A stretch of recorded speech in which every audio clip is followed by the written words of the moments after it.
Cycle চালানো কতটা কষ্ট আপনারা তো জানেন।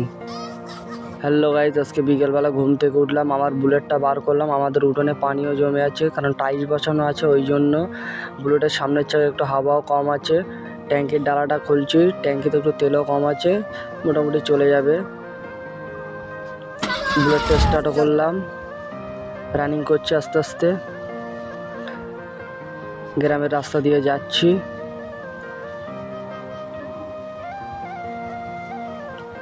যেতে যেতে দেখতে পাচ্ছি গ্রামে ক্যারাম বোর্ডও খেলা হচ্ছে গ্রামের মুখে। আমি একটু ক্যারাম বোর্ডও খেললাম, একটা গুটিও ফেললাম, আর একটা গুটি ফেলবো, কিন্তু একটু ডিস্টার্বও হচ্ছে, কারণ মাথায় একটা গুটি বসে আছে। মারলাম, গুটিটা আটকে গেল, বাদ দিলাম।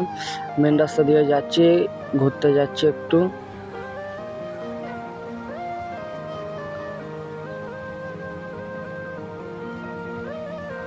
বুলেটের সামনের চাকাটা একটু হাওয়া কমের জন্য চালাতে একটু কষ্ট হচ্ছে।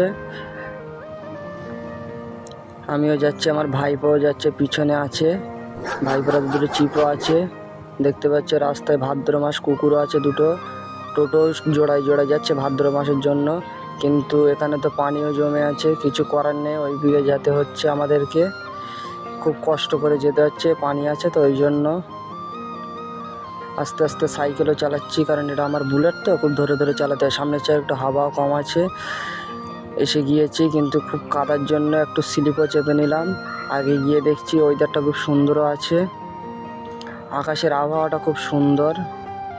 বসে বসে একটা চিপও খেয়ে নিলাম আমরা ভাইপো মিলে।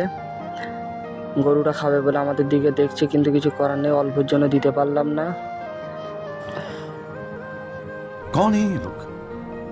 কটা সেলফিও তুললাম ওয়েদারটা ভালোর জন্য। একটা ছাগল ছিল, ছাগলটার সাথে একটু বন্ধুত্ব করলাম, কটা ফটো তুললাম, ফিরে আসছি।